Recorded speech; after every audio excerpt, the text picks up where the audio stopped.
and I am here today sa Pride March. Yes, I'm Representative Arlene Brosas of Gabriela Women's Party.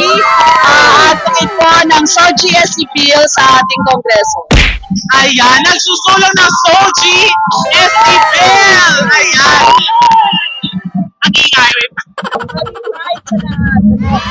Pride Month, nakapagsuporta natin para maipasa ang panukala sa Kongreso sa GSE Bill.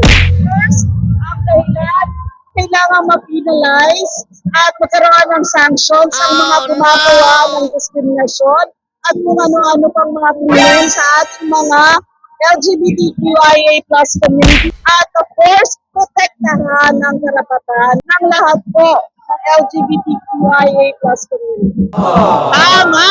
Thank you po!